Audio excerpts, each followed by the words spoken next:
Lektion 1. Die Wunder der Natur. Jo Anna, warst du in letzter Zeit viel draußen? Du weißt es. Ich habe die ganze Zeit, die ich in der Natur verbracht habe, geliebt. Das ist großartig. Was für Outdoor-Aktivitäten hast du gemacht? Oh, von allem ein bisschen, Wandern, Vogelbeobachtung, sogar etwas Gartenarbeit. Gartenarbeit, hm? Das muss wirklich lohnend sein. Ist es? Es ist so erdend, die Hände in den Boden zu stecken. Das kann ich mir vorstellen. Und was ist mit dem Wandern und der Vogelbeobachtung? Die waren auch wunderbar.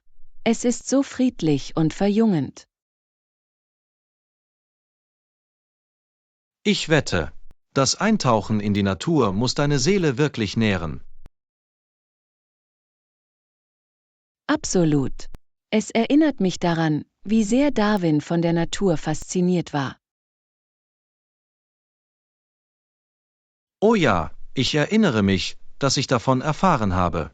War er während seiner Studienzeit nicht von all dem fasziniert? Genau.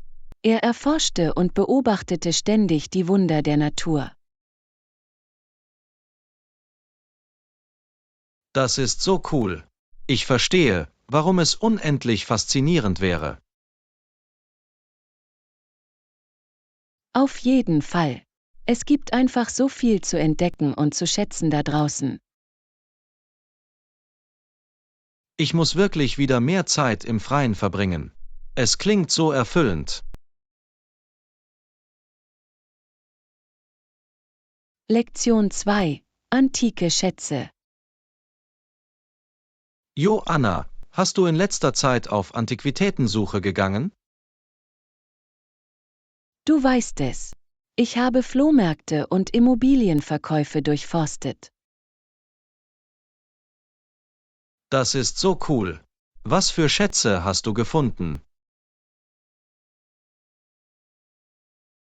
Allerlei tolle Dinge, Vintage-Möbel, alte Fotos, sogar ein paar coole alte Bücher. Bücher, hm? Es muss faszinierend sein, das zu entdecken. Definitiv. Es ist, als würde man ein Stück Vergangenheit besitzen und sich damit verbinden. Das kann ich mir vorstellen. Die Geschichte hinter diesen antiken Gegenständen muss so faszinierend sein. Absolut. Jeder Gegenstand hat eine Geschichte zu erzählen, wenn nur die Wände sprechen könnten. Das ist eine wirklich nette Art, darüber nachzudenken. Als ob du versteckte Geschichten aufdeckst. Genau. Es ist wie Archäologe zu sein, aber für Alltagsgegenstände. Das ist eine großartige Analogie. Ich wette, das macht die Jagd noch aufregender. Definitiv. Der Nervenkitzel bei der Suche und die Freude am Entdecken, es macht süchtig. Ich verstehe warum. Es muss so lohnend sein, diese einzigartigen Stücke zu finden. Das ist es wirklich. Und das Beste daran ist, dass keine zwei antiken Gegenstände genau gleich sind. Das ist das Schöne daran. Jeder ist ein einzigartiger Schatz. Lektion 3. Kulinarische Witze. Hey Anna, hast du in letzter Zeit irgendwelche guten Kochzitate gehört? Du weißt es. Ich habe ein paar echte Edelsteine gesammelt. Oh, erzähl es. Ich bin immer auf der Suche nach lustiger kulinarischer Weisheit. Die geheime Zutat ist immer Liebe, das ist einer meiner Favoriten. Ich liebe das. Es ist so wahr, mit Leidenschaft zu kochen macht wirklich einen Unterschied. Absolut. Hier ist noch einer. Kochen ist wie Liebe, man sollte es mit Hingabe angehen. Haha, das gefällt mir. Ohne zu zögern kochen, so geht das. Genau. Und noch eins. Diätkost isst man nur, wenn man darauf wartet, dass das Steak gar ist. Nun, das ist ein Zitat, hinter dem ich stehen kann. Wenn es um gutes Essen geht, wird nicht gespart. Richtig. Das Leben ist zu kurz für langweilige Mahlzeiten. Amen dazu. Also, wo finde ich mehr von diesen lustigen Kochzitaten? Es gibt Unmengen davon online, Pinterest, Kochblogs, sogar nur die Suche nach Kochzitaten. Perfekt, ich muss auf jeden Fall etwas nachforschen. Muss mein kulinarisches Wissen erweitern. Ganz gewiss. Inspiration zum Kochen kann von den seltsamsten Orten kommen. Ich trinke dazu, oder ich glaube, ich koche danach. Ich kann es kaum erwarten, meinen eigenen Vorrat an tollen Zitaten zu sammeln. Lektion 4. Netzwerkverbindungen. Hey Anna, hast du es geschafft, auf der Konferenz viele Visitenkarten zu sammeln? Darauf kannst du wetten. Ich habe so viele tolle Verbindungen geknüpft, dass mein Geldbeutel fast platzt. Nett, nett. Networking ist das A und O bei diesen Veranstaltungen, nicht wahr? Absolut. Ich versuche immer, mindestens ein paar vielversprechende Hinweise zu bekommen. Vollkommen. Mit was für Leuten hast du am Ende gesprochen? Nun, es gab ein paar potenzielle Partner, auf die ich mich wirklich freue. Und ich habe diesen großartigen Grafikdesigner getroffen, der vielleicht bei meiner Website helfen kann. Oh, das ist großartig. Ich muss es lieben, wenn aus diesen zufälligen Treffen echte Chancen werden. Auf jeden Fall. Ich habe sogar Karten mit ein paar Konkurrenten ausgetauscht. Es ist immer gut, auf dem Radar des anderen zu bleiben, weißt du? Kluger Schachzug. Freundlicher Wettbewerb kann sehr wertvoll sein.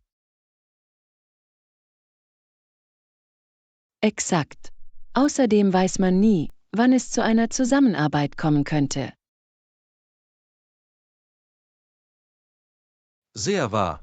Hast du zufällig irgendwelche guten Ratschläge oder Erkenntnisse von den Leuten bekommen, mit denen du gesprochen hast? Oh ja, tonnenweise. Ich verarbeite immer noch alles, aber es gab viele Weisheiten. Das ist der beste Teil. Konferenzen sind wie eine Goldgrube für neue Ideen und Perspektiven. Vollkommen. Ich habe mir ein paar Notizen gemacht, um sie später zu überprüfen. Ich kann es kaum erwarten, etwas von diesem Wissen in die Praxis umzusetzen. Nett, nett. Nun, hey, wenn aus einer dieser neuen Verbindungen etwas Großes wird, musst du es mir sagen. Lektion 5. Das Komforträtsel. Jo Anna, hast du schon einmal versucht, eine gewichtete Decke zu benutzen? Eine gewichtete Decke? Nein, ich kann nicht sagen, dass ich das getan habe. Worum geht es da überhaupt? Oh Mann, sie sind unglaublich. Es ist wie eine große, schwere Decke, die dir helfen soll, dich zu entspannen und besser zu schlafen. Interessant. Ich habe von denen gehört, aber nie wirklich einen benutzt. Wie funktioniert es? Das Gewicht wirkt angeblich beruhigend und hilft, Angstzustände abzubauen. Offenbar stimuliert es die Rezeptoren für tiefe Druckberührung. Oh, das klingt ziemlich nett. Ich habe in letzter Zeit Probleme mit dem Schlafen, vielleicht sollte ich es versuchen. In der Tat ist es ein Wendepunkt. Ich habe vor ein paar Monaten einen bekommen und er war ein absoluter Lebensretter. Nett, nett. Wo hast du überhaupt einen gefunden? Ich glaube nicht, dass ich sie in normalen Geschäften gesehen habe. Sie können sie online finden, viele verschiedene Marken und Gewichte stehen zur Auswahl. H&M, gut zu wissen. Das muss ich mir ansehen. Welches Gewicht hast du genommen? Ich habe das 15 Pfund Exemplar. Anfangs war ich etwas gewöhnungsbedürftig, aber jetzt liebe ich es. 15 Pfund, hm? Das klingt ziemlich schwer. Hast du manchmal das Gefühl, dass du belastet wirst? Nee, ganz und gar nicht. Es ist eigentlich super bequem. Es fühlt sich an, als würdest du die ganze Nacht sanft umarmt werden.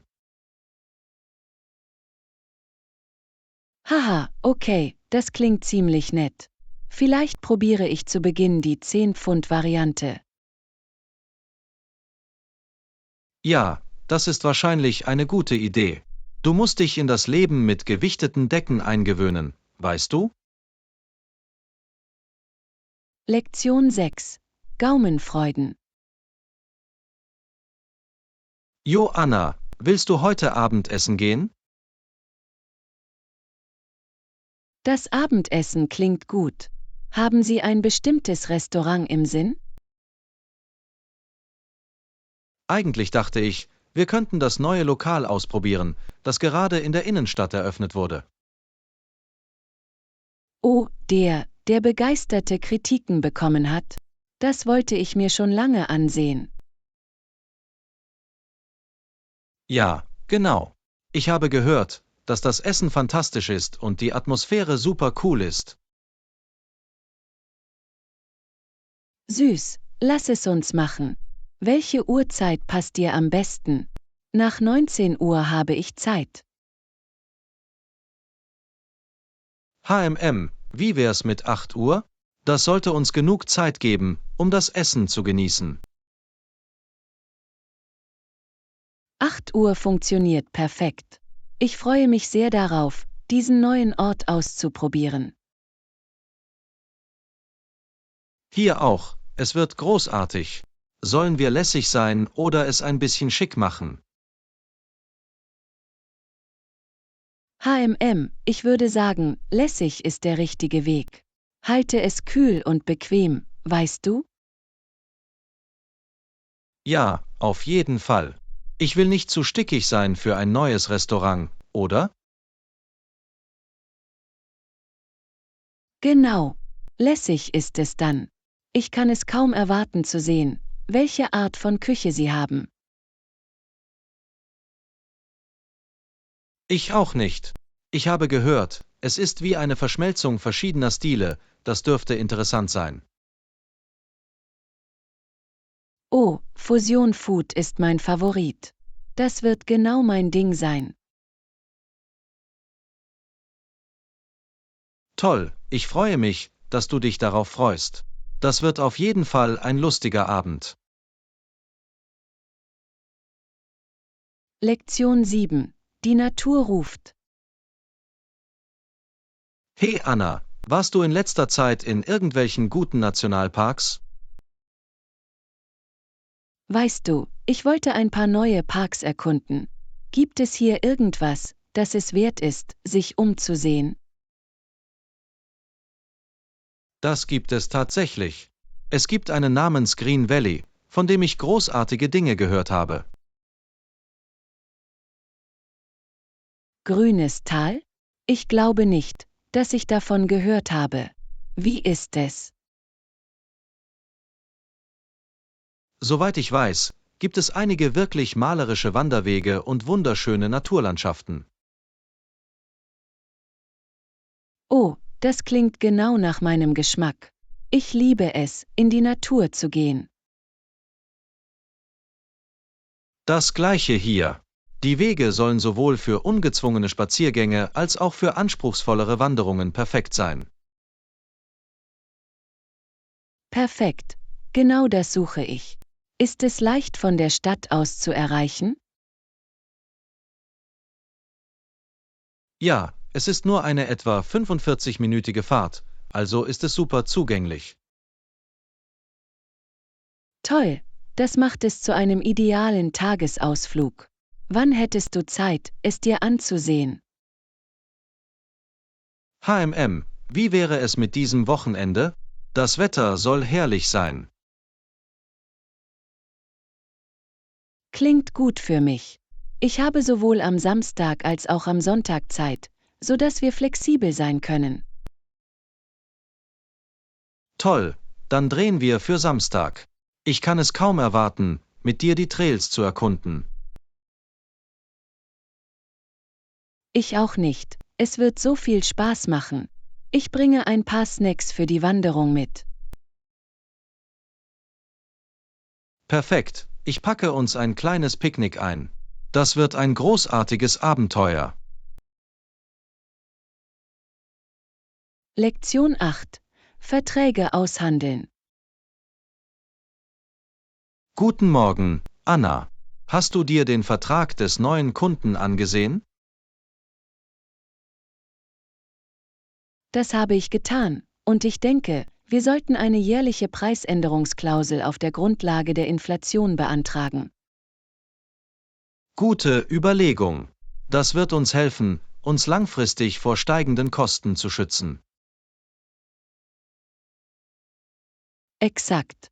Ich schätze, Sie werden die Preise festhalten wollen, aber darauf sollten wir drängen. Ganz gewiss. Die Inflation kann unsere Margen wirklich schmälern, wenn wir sie nicht berücksichtigen. Absolut. Was wäre Ihrer Meinung nach ein fairer prozentualer Anstieg jedes Jahr? Ich würde sagen, etwa 3 bis 5% wären angemessen, um die typische Inflation abzudecken. Das klingt ungefähr richtig. Das ist nicht zu hoch, um Sie abzuschrecken, aber genug, um uns profitabel zu machen. Einverstanden. Wir sollten auch versuchen, sie dazu zu bringen, es zu Beginn jedes Jahres zu überprüfen. Gute Entscheidung. Auf diese Weise können wir sicherstellen, dass es der tatsächlichen Inflationsrate entspricht. Ja, Flexibilität ist der Schlüssel. Eine feste Erhöhung festzusetzen, könnte uns am Ende auf der ganzen Linie schaden. Auf jeden Fall. Ich werde sicherstellen, dass das in die Überarbeitungen aufgenommen wird, die wir rüberschicken. Perfekt. Denken Sie, dass wir sonst noch etwas im Vertrag verlangen sollten?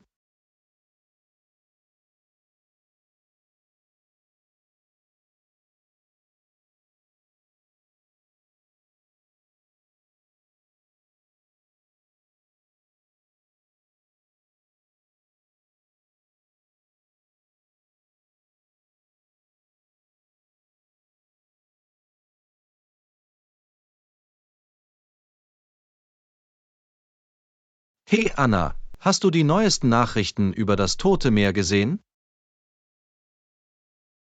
Nein, was passiert damit? Nein, ich fand das Gewässer ziemlich stabil. Offenbar sinkt es weiterhin mit alarmierender Geschwindigkeit über 1 Meter pro Jahr. Wow, das ist verrückt. Mir war nicht bewusst, dass es so schnell fallen würde. Was verursacht es? Nun, der Hauptschuldige scheint die Ableitung von Wasser aus dem Jordan zu sein. Ich verstehe, wenn weniger Wasser hineinfließt, schrumpft das Tote Meer buchstäblich. Exakt. Und Prognosen zufolge könnte es weitere 400 Meter abfallen, bevor es sich stabilisiert. 400 Meter? Wahnsinn! An diesem Punkt wird es wie ein riesiges Erdloch sein. Kein Scherz. Es ist bereits der tiefste Punkt der Erde, das wird es noch extremer machen. Unglaublich! Ich frage mich, wie sich das auf die Umwelt auswirken wird, wenn es weiter sinkt. Ja, das ist ein großes Problem. Die Küstenlinie zieht sich bereits schnell zurück. Richtig, und das stört das empfindliche Ökosystem rund um das Tote Meer. Auf jeden Fall. Außerdem sind alle Dolinen, die sich entlang der Küste bilden, wirklich gefährlich. Absolut. Dies ist eine Krise, der die Umweltbehörden dringend Aufmerksamkeit schenken müssen. Ganz gewiss. Es ist eine Schande, ein so einzigartiges Naturwunder so verschwinden zu sehen. Lektion 10. Diskussion über die Vorzüge von Geschworenenprozessen. Hey Anna, kann ich deine Meinung zu etwas hören? Was hältst du von Geschworenenprozessen im Vergleich zu Gerichtsverfahren? Das ist ein interessantes Rechtsthema. Ich bevorzuge generell Geschworenenverfahren. Ich finde, eine Gruppe von Kollegen entscheiden zu lassen, dass ein Fall fairer ist. Ja, ich verstehe den Reiz daran. Ein Richter lässt sich weniger von Emotionen oder Vorurteilen beeinflussen, finden Sie nicht? Das stimmt, aber ich befürchte, ein Richter könnte zu distanziert von der menschlichen Komponente eines Falls sein. Guter Punkt. Juries können mehr Empathie und Gemeinschaftswerte in den Prozess einbringen. Exakt. Und es spricht etwas für die kollektive Weisheit einer Jury und nicht für einen einzelnen Richter. Auf jeden Fall. Allerdings denke ich, dass Gerichtsverfahren auch unberechenbarer und anfälliger für Inkonsistenzen sein können. Das ist eine faire Kritik. Richter sind erfahrener und wenden das Gesetz möglicherweise konsequenter an. Und die Auswahl der Jury kann schwierig sein, man weiß nie, welche Vorurteile die Juroren haben könnten. Stimmt. Aber zumindest bei einer Jury liegt die Last der Entscheidung nicht ausschließlich auf den Schultern einer Person. Guter Punkt. Diese Verantwortung unter 12 Personen zu teilen, scheint in gewisser Weise fairer zu sein. Absolut. Und Geschworenenprozesse geben der Öffentlichkeit eine direktere Stimme im Gerichtsverfahren. Sie bringen starke Argumente vor. Ich sehe die Vorzüge beider Ansätze, es ist eine schwierige Entscheidung. In der Tat. Es ist ein komplexes Problem ohne eine eindeutig richtige Antwort. Ich bin gespannt auf Ihre Meinung. Nun, ich bin etwas hin und her gerissen. Ich verstehe die Logik hinter Geschworenen und Gerichtsverfahren. Lektion 11. Erkunden Sie die lokale Restaurantszene. Guten Morgen, Anna. Hast du dir eines der neuen Restaurants angesehen, die hier in letzter Zeit eröffnet wurden? Weißt du, ich hatte noch keine Gelegenheit, einen von ihnen auszuprobieren. Hast du irgendwelche Empfehlungen? Nun, ich habe gehört, dass das neue italienische Lokal die Straße runter wirklich gut ist. Offenbar machen sie eine umwerfende Pasta Carbonara. Oh, das klingt köstlich.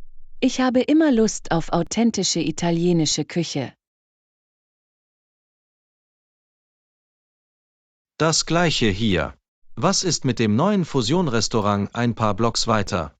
Ich bin gespannt, welche Art von Fusionsgerichten sie haben.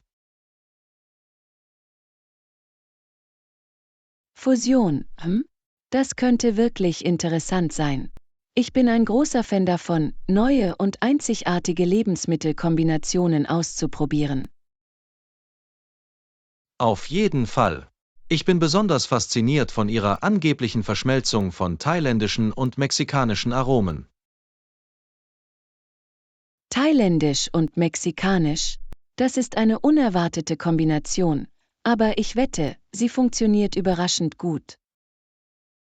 Richtig. Bin gespannt, wie sie das hinkriegen. Hast du bemerkt, dass noch andere neue Spots auftauchen? Jetzt, wo du es erwähnst, habe ich gehört, dass in der Nähe des Parks ein neues Sushi-Restaurant eröffnet wurde. Sushi, Das könnte eine nette Abwechslung zu all den schwereren Hausmannskost sein. Absolut.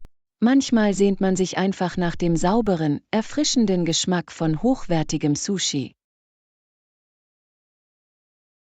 Ganz gewiss. Und die Parkkulisse wäre eine großartige Atmosphäre, um Sushi zu genießen. Auf jeden Fall. Das füge ich meiner Liste der Orte hinzu, die ich bald ausprobieren sollte. Was ist mit dir, irgendwelche anderen Restaurants auf deinem Radar? Lass mich nachdenken. Oh, ich habe gehört, dass es einen neuen Gastropub gibt, der viel Aufsehen erregt hat. Lektion 12. Abenteuer im Klassenzimmer. In Ordnung, Anna, bereit für einen weiteren Schultag? Darauf kannst du wetten. Ich freue mich sehr auf unsere Geschichtsstunde heute Nachmittag. Ich auch. Ich finde diese Zeit immer so spannend. Was glaubst du, werden wir heute behandeln?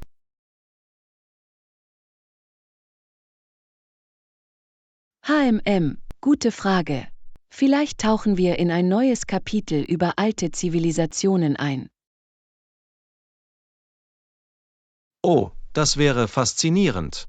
Ich bin besonders daran interessiert, mehr über die mesopotamischen Reiche zu erfahren. Das gleiche hier. Und nach Geschichte haben wir Naturwissenschaftsunterricht, oder? Absolut. Ich frage mich, welches spannende Experiment unser Lehrer dieses Mal für uns bereithält.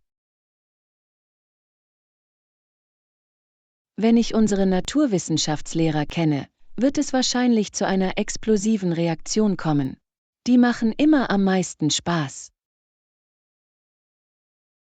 Haha, du hast wahrscheinlich recht. Ich hoffe jedoch, dass wir nicht versehentlich den Feueralarm wieder auslösen. Oh mein Gott, versuchen wir das diesmal zu vermeiden. Ich glaube nicht, dass sich meine Ohren vom letzten Mal vollständig erholt haben. Haha, ja, das war ein ziemliches Klingelgeräusch. Aber weißt du, worauf ich mich wirklich freue? Was ist das? Pause. Ich kann es kaum erwarten, rauszukommen und mit den Jungs Ball zu spielen. Oh, ja, dieses Mal werde ich auf jeden Fall mitmachen. Es ist zu lange her, dass ich ein gutes 4-Quadrate-Spiel gespielt habe. 4 Quadrate, Du bist dran. Ich muss mein A-Spiel auf den Platz bringen. Lektion 13. Probleme bei der Budgetierung. Hallo Anna, hast du von der neuen Preiserhöhung für die Veranstaltung gehört, zu der wir gehen wollten? Nein, was sind die Neuigkeiten? Nein, ich dachte, es müssten $20 pro Ticket sein. Ja, nun, ich habe gerade nachgesehen und es ist jetzt auf $25 gestiegen. Das ist etwas höher, als ich erwartet hatte. Wo, wirklich? $25 pro Ticket? Das ist ein ziemlicher Preissprung. Erzähl mir davon. Ich bin mir nicht sicher, ob ich dafür genug budgetiert habe. Denkst du, wir sollten trotzdem gehen? Lass mich einen Blick auf meine Finanzen werfen. Ich hatte gehofft, es auch um die $20 pro Person behalten zu können. Ja, ich auch. Ich will nicht zu viel von meinem Unterhaltungsbudget für nur eine Veranstaltung ausgeben, weißt du? Absolut. Vielleicht könnten wir sehen, ob es Rabatte oder Angebote gibt, die wir nutzen könnten? Gute Idee. Ich werde noch einmal auf der Event-Website nachschauen, ob es Preisoptionen für Studenten oder Frühbucher gibt. Wunderbar. Und wenn wir keinen Weg finden, ein bisschen zu sparen, müssen wir das vielleicht einfach aussitzen, so gerne ich auch gehen würde. Ja, ich verstehe dich. So sehr ich mich darauf gefreut habe, $25 sind im Moment etwas zu teuer für meinen Geldbeutel. Kein Scherz. Vielleicht finden wir etwas anderes, das etwas budgetfreundlicher ist. Auf jeden Fall. Ich bin offen für Vorschläge, wenn Sie Ideen für einen unterhaltsamen, erschwinglichen Ausflug haben. Nun, ich werde darüber nachdenken und mich bei dir melden. Wir werden uns etwas einfallen lassen, da bin ich mir sicher. Hört sich gut an. Danke für dein Verständnis, Anna. Danke, dass du mit mir daran gearbeitet hast. Lektion 14. Jagd nach Produkten. Guten Morgen, Anna. Wissen Sie, wo sich die Obst- und Gemüseabteilung in diesem Laden befindet? Hey John, ich glaube, es ist gleich hier drüben. Folgt mir, ich habe es gesehen, als wir reinkamen. Großartig, danke. Ich muss diese Woche frisches Obst und Gemüse für meine Salate kaufen. Das gleiche hier. Ich hoffe, ein paar gute Angebote für Avocados und Blattgemüse zu finden. Avocados wären perfekt. Ich habe Lust auf einen schönen großen Salat mit vielen Belägen. Ich auch. Ich frage mich, ob Sie reife, erschwingliche Avocados auf Lager haben. Schauen wir uns das mal an. Sieht sich um, da ist die Produktabteilung, genau wie du gesagt hast. Wunderbar, mal schauen, was Sie haben. Fängt an, in den Regalen zu stöbern. Oh, diese Tomaten sehen wirklich nett und saftig aus. Ich glaube, ich schnappe mir ein paar davon. Eine hervorragende Wahl. Und hey, sieh dir diese Paprika an, sie sind im Angebot. Toll, ich nehme auch ein paar davon. Was sollten wir noch in den Warenkorb legen? Wie wäre es mit etwas Blattgemüse? Ich sehe, dass es hier frischen Spinat und Grünkohl gibt. Perfekt, die wären toll für unsere Salate. Lassen Sie uns auch die auffüllen. Klingt nach einem Plan. Das entwickelt sich zu einer wirklich gesunden Lebensmittellieferung. Auf jeden Fall. Ich freue mich darauf, nach Hause zu kommen und mit der Zubereitung all dieser frischen Zutaten zu beginnen. Lektion 15. Trainingspräferenzen. Hallo Anna, hast du eine Minute, um über unsere Trainingsroutinen zu sprechen? Guten Morgen, John. Klar, ich diskutiere gerne.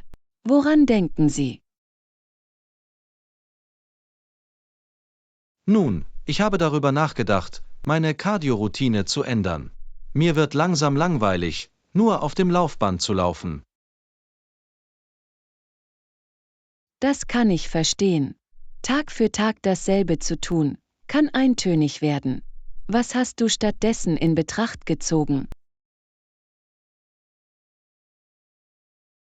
Ich dachte darüber nach, das Radfahren auf einem stationären Fahrrad auszuprobieren. Ich habe gehört, dass es ein großartiges Training mit geringer Belastung ist und verschiedene Muskelgruppen trainiert. Das ist eine tolle Idee. Radfahren ist eine hervorragende Möglichkeit, Dinge zu ändern und ihren Körper auf neue Weise herauszufordern. Exakt. Außerdem finde ich, dass es meine Knie schont als Laufen, was mich in letzter Zeit ein bisschen gestört hat. Absolut, die geringeren Auswirkungen des Radfahrens können wirklich von Vorteil sein, besonders wenn wir etwas älter werden. Auf jeden Fall. Hast du schon einmal Radfahren versucht? Was hältst du davon? Ja, ich fahre eigentlich die meiste Zeit lieber Rad als Laufen. Ich finde, es ist eine gute Möglichkeit, meine Herzfrequenz zu erhöhen, ohne meine Gelenke so stark zu belasten. Gut zu wissen. Ich glaube, ich werde es dann mal versuchen. Vielleicht können wir sogar ein paar Trainingseinheiten zusammen im Fitnessstudio machen. Das fände ich toll. Wir können uns gegenseitig motivieren und es zwischen Radfahren und unseren anderen Trainingseinheiten kombinieren. Klingt nach einem Plan. Ich überlege, ob ich eine Fahrradmitgliedschaft im Fitnessstudio bekomme und wir können einen Termin vereinbaren, der passt. Hervorragend, ich freue mich darauf, unsere Routine zu ändern. Abwechslung ist die Würze des Lebens, wenn es um Fitness geht. Ich könnte nicht mehr zustimmen. Danke für das Gespräch, Anna. Ich fühle mich inspiriert, etwas Neues auszuprobieren. Lektion 16. Das Problem mit beleidigenden Witzen. Hey Anna, kann ich dich zu etwas nach deiner Meinung fragen? Absolut, was ist los? Nun, ich habe neulich mit ein paar Freunden gesprochen und einer von ihnen hat einen rassistischen Witz erzählt. Es hat mir wirklich Unbehagen bereitet. Oh, das ist bedauerlich. Rassistische Witze sind niemals angemessen, egal wer das Publikum ist. Ich weiß, oder? Ich versuchte ihm höflich zu sagen, dass ich es nicht lustig fand, aber er hat es einfach ausgelacht. Manche Menschen können wirklich unsensibel sein, wenn es um solche Dinge geht. Witze, die auf Rasse, Geschlecht oder andere Identitäten abzielen, sind verletzend, auch wenn der Erzähler es nicht böse meint. Exakt. Und es sind nicht nur rassistische Witze. Ich habe bemerkt, dass viele meiner Freunde Witze erzählen, die schlechte Sprache verwenden oder sich über gefährdete Gruppen lustig machen. Ich verstehe Ihre Besorgnis vollkommen. Es ist niemals in Ordnung, Verunglimpfungen zu verwenden oder sich über die Identität von Menschen lustig zu machen, auch wenn es nur ein Witz ist. Danke. Ich freue mich, dass es dir genauso geht. Es hat mich gestört, aber ich war mir nicht sicher, ob ich überreagiert habe. Ganz und gar nicht. Sie haben absolut recht, sich darüber ärgern zu lassen. Wir sollten uns alle mehr der Wirkung bewusst sein, die unsere Worte haben können, auch im Scherz. Auf jeden Fall. Ich werde versuchen, ein offenes Gespräch mit meinen Freunden darüber zu führen. Hoffentlich verstehen sie, woher ich komme. Das ist ein großartiger Ansatz. Es ist normalerweise effektiver, es mit Empathie anzugehen und zu erklären, warum solche Witze schädlich sind, als ihnen einfach zu sagen, dass sie aufhören sollen. Einverstanden. Ich führe lieber eine durchdachte Diskussion, als sie einfach abzubrechen. Hoffentlich können wir alle lernen, rücksichtsvoller zu sein. Ich bin sicher, wenn Sie es richtig angehen, werden Sie empfänglich sein. Es ist wichtig, diese Dialoge zu führen, um inklusiveren Humor zu fördern. Absolut. Danke für den Rat, Anna. Ich fühle mich besser, wenn ich das jetzt mit meinen Freunden besprechen kann. Lektion 17. Die Vorteile der Erholung nach dem Training. Guten Morgen, Anna. Ich wollte dich zu etwas um Rat fragen. Klar, was ist los? Nun, ich habe versucht, konsequenter zu trainieren, aber nach dem Training hatte ich wirklich Schmerzen. Ich verstehe. Welche Art von Erholungsroutine hast du nach deinem Training gemacht? Um ehrlich zu sein, habe ich nicht viel gemacht. Wenn ich fertig bin, falle ich einfach auf der Couch zusammen. Ah, das ist vielleicht der Grund, warum du dich so wund fühlst.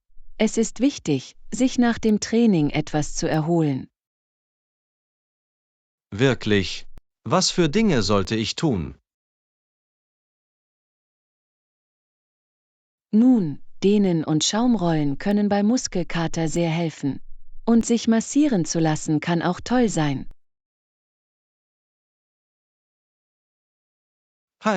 Ich habe von Foam Rolling gehört, bin mir aber nicht sicher, wie man das richtig macht. Es ist eigentlich ziemlich einfach. Sie verwenden einfach eine Schaumstoffrolle, um Druck auszuüben und ihre Muskeln auszurollen. Okay, das klingt nicht allzu schwer. Und eine Massage klingt toll, aber ich habe ein kleines Budget.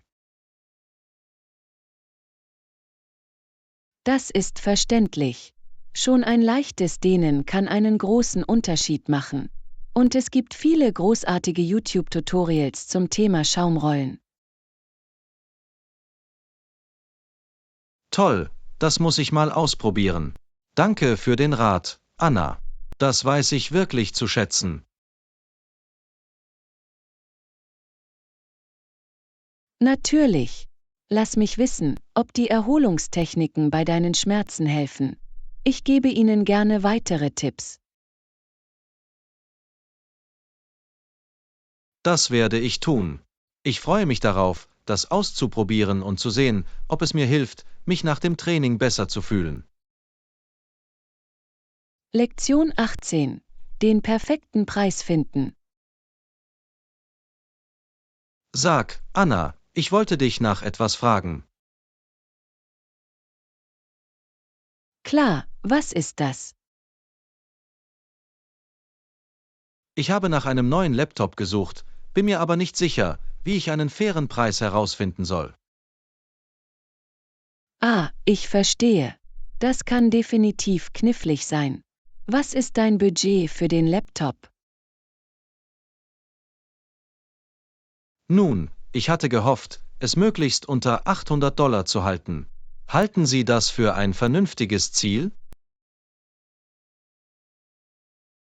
800 US-Dollar klingen heutzutage nach einem guten Budget für einen Laptop von guter Qualität. Lassen Sie mich fragen, nach welchen Funktionen suchen Sie? Ich hätte gerne etwas mit einem guten Prozessor, mindestens 8 GB RAM und einer anständigen SSD als Speicher. Okay, das gibt mir eine bessere Vorstellung davon, wonach ich suchen muss. Haben Sie bestimmte Einzelhändler oder Websites überprüft? Ich habe mich online umgesehen, aber die Preise scheinen ziemlich unterschiedlich zu sein. Das ist verständlich. Die Preise können wirklich schwanken, besonders bei Laptops. Stört es Sie, wenn ich frage, für wie viel Sie einen gefunden haben? Nun, ich habe einen gesehen, der mir für etwa $850 gefallen hat, aber ich bin mir nicht sicher, ob das ein fairer Deal ist oder nicht. 850 Dollar für diese Spezifikationen klingen ungefähr richtig, vielleicht sogar ein bisschen am unteren Ende. Ich würde empfehlen, die Preise bei einigen verschiedenen seriösen Einzelhändlern zu vergleichen, um ein besseres Gefühl für den Marktpreis zu bekommen. Verstanden, das ist ein wirklich hilfreicher Rat. Ich werde noch ein paar Vergleiche anstellen, bevor ich eine Entscheidung treffe. Auf jeden Fall. Und scheuen Sie sich nicht, ein bisschen zu verhandeln, vor allem, wenn Sie das gleiche Modell woanders für weniger finden. Oh, ich mag den Klang davon. Das muss ich ausprobieren. Vielen Dank für die Tipps, Anna. Lektion 19. Outdoor-Abenteuer mit Anna und John. Hey Anna, bist du schon einmal gewandert? Weißt du, ich liebe es wirklich zu wandern. Es ist eine meiner Lieblingsaktivitäten im Freien. Wirklich. Ich wollte es ausprobieren, bin mir aber nicht sicher, wo ich anfangen soll. Hast du irgendwelche Empfehlungen? Unbedingt. Es gibt so viele tolle Wanderwege hier in der Umgebung. Warst du schon einmal in diesem Naturschutzgebiet vor den Toren der Stadt? Nein, habe ich nicht. Wie ist es dort?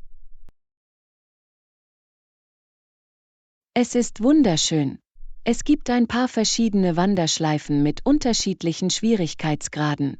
Die Aussicht von der Spitze des Hauptweges ist atemberaubend. Das klingt unglaublich. Das würde ich mir gerne ansehen. Wann habt ihr Zeit, gemeinsam wandern zu gehen? Wie wäre es mit diesem Wochenende? Wir könnten ein Picknick einpacken und einen Tag daraus machen. Klingt perfekt. Ich bin auf jeden Fall dabei. Sollte ich etwas Bestimmtes mitbringen? Nur ein paar bequeme Schuhe, Wasser und vielleicht eine leichte Jacke, falls es kalt wird. Oh, und vergiss deine Kamera nicht. Die Landschaft ist zu schön, um sie nicht einzufangen. Ich hab's. Ich sorge dafür, dass ich bereit bin. Ich kann es kaum erwarten, meine erste richtige Wanderung mit dir als meinem Guide zu erleben. Es wird so viel Spaß machen. Ich freue mich sehr darauf. Wandern ist eine großartige Möglichkeit, sich zu bewegen und die Natur zu genießen. Absolut. Außerdem wird es schön sein, den Tag mit dir im Freien zu verbringen. Danke, dass du mich eingeladen hast. Natürlich. Ich freue mich, eine meiner Lieblingsaktivitäten mit Ihnen zu teilen. Das wird ein Knaller. Fantastisch. Dann sehen wir uns dieses Wochenende.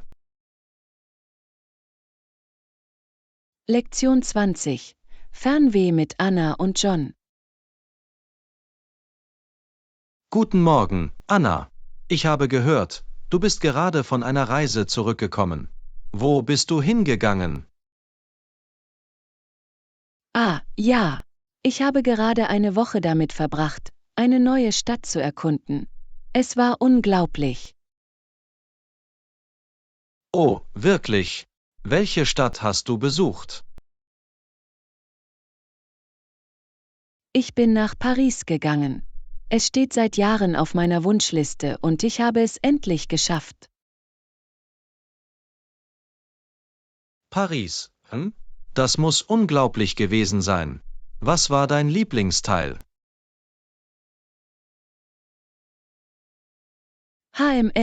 Das ist eine schwierige Frage.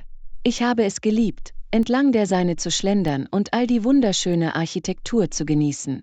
Und das Essen natürlich. Es war absolut göttlich. Das kann ich mir nur vorstellen. Paris ist so eine romantische, kulturelle Stadt. Hast du Sichtseein gemacht? Unbedingt. Ich habe darauf geachtet, alle ikonischen Orte zu besuchen, den Eiffelturm, den Louvre, die Kathedrale Notre Dame. Es war eine stürmische Reise, aber es hat sich gelohnt. Klingt nach dem perfekten Urlaub. Ich wollte schon immer Paris besuchen. Vielleicht könnten wir irgendwann zusammen eine Reise dorthin planen. Du solltest auf jeden Fall gehen. Ich würde mich freuen, dir alles zu zeigen und all meine Lieblingsorte zu teilen. Es ist so eine magische Stadt. Das wäre unglaublich. Ich muss anfangen zu sparen. Wie war das Gesamterlebnis für dich?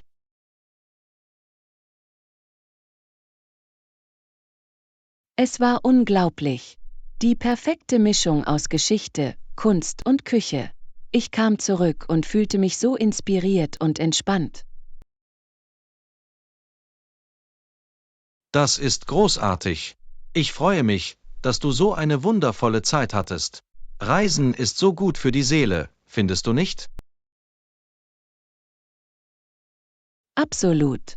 Es erweitert wirklich ihre Perspektive und öffnet ihre Augen für neue Kulturen.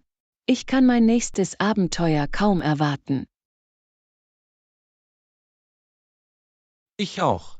Wo glaubst du, wirst du als nächstes hingehen? Lektion 21. Tempomat mit Anna und John. Jo, Anna. Ich habe gehört, du bist gerade von einer Kreuzfahrt zurückgekommen. Wie war es? Es war unglaublich. Ich hatte so eine wundervolle Zeit. Die Kreuzfahrt war so entspannend und aufregend zugleich. Eine Kreuzfahrt, hm? Das klingt nach einem Traumurlaub. Wohin bist du gesegelt? Wir haben ein paar verschiedene Häfen in der Karibik besucht. Es war wie ein tropisches Abenteuer. Die Karibik, oder? Das muss unglaublich gewesen sein. Was waren einige deiner Lieblingsstationen? Oh, es ist schwer, sich zu entscheiden. Ich habe es geliebt, die farbenfrohen Straßen von Cozumel zu erkunden. Und die Strände auf Aruba waren absolut atemberaubend. Wow, Cozumel und Aruba, das ist eine ziemliche Reiseroute. Hast du irgendwelche lustigen Landausflüge machen können? Definitiv. In Cozumel sind wir schnorcheln gegangen und haben das unglaublichste Meeresleben gesehen. Und auf Aruba haben wir eine Inselrundfahrt gemacht und alle berühmten Sehenswürdigkeiten gesehen. Das klingt nach einem Knaller. Ich war noch nie auf einer Kreuzfahrt, aber sie steht definitiv auf meiner Bucketlist. Du solltest es auf jeden Fall tun. Die Kombination aus Entspannung auf dem Schiff und Erkunden neuer Orte ist einfach unschlagbar. Das kann ich mir vorstellen. Und das Essen auf einer Kreuzfahrt muss nicht von dieser Welt sein, oder? Oh mein Gott, ja. Die Speisemöglichkeiten waren unglaublich. Ich habe so viele neue Gerichte und Küchen ausprobiert. Ich werde hungrig, wenn ich nur daran denke. Was war dein Lieblingsessen? Oh, das ist eine schwierige Frage. Das Sushi im Spezialitätenrestaurant war nicht von dieser Welt. Aber auch die formellen Abendessen im Hauptspeisesaal waren unglaublich. Sushi und ausgefallene Abendessen, klingt wie ein wahr gewordener Traum. Ich muss auf jeden Fall bald eine Kreuzfahrt buchen. Lektion 22. Verhandlung von Zahlungsplänen. Hey Anna, ich muss die Zahlungsbedingungen für das große Projekt besprechen, an dem wir gerade arbeiten. Was denkst du? Guten Morgen, John. Ich habe gerade den Vertrag überprüft und die Zahlungsbedingungen scheinen etwas ungünstig zu sein. Worauf hattest du gehofft? Nun, Ich hatte auf einen flexibleren Zahlungsplan gehofft, vielleicht mit weniger Vorabkosten und im Laufe der Zeit kleineren Raten. Das ist eine vernünftige Bitte. Mal sehen, ob wir mit dem Kunden etwas Besseres aushandeln können. Was hattest du im Sinn? Ich dachte, wir könnten vielleicht 30% im Voraus zahlen, dann 3 gleiche monatliche Zahlungen für den Rest. Was glaubst du, für was würde sich der Kunde entscheiden? Das klingt nach einem guten Kompromiss. Die 30% im Voraus decken ihre anfänglichen Kosten ab, und die 3 monatlichen Zahlungen machen es für uns überschaubarer. Exakt. Und ich bin zuversichtlich, dass wir hervorragende Arbeit leisten können, also sollte der Kunde bereit sein, mit uns daran zu arbeiten. Guter Punkt. Unsere Erfolgsbilanz und Servicequalität sollten Ihnen das Vertrauen geben, günstigere Konditionen zu vereinbaren. Absolut. Sollen wir einen Vorschlag ausarbeiten und ihn dem Kunden schicken? Ich möchte das so schnell wie möglich lösen.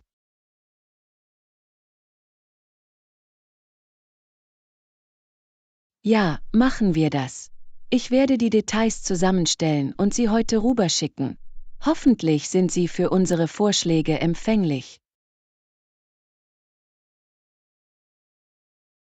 Perfekt. Ich weiß es zu schätzen, dass Sie sich die Zeit genommen haben, dies mit mir zu besprechen. Es ist hilfreich, Ihre Meinung einzuholen. Natürlich helfe ich gerne dabei.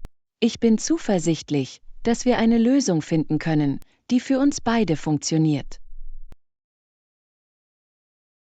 Toll, lass mich wissen, wie es mit dem Kunden läuft. Ich freue mich darauf, von Ihnen zu hören.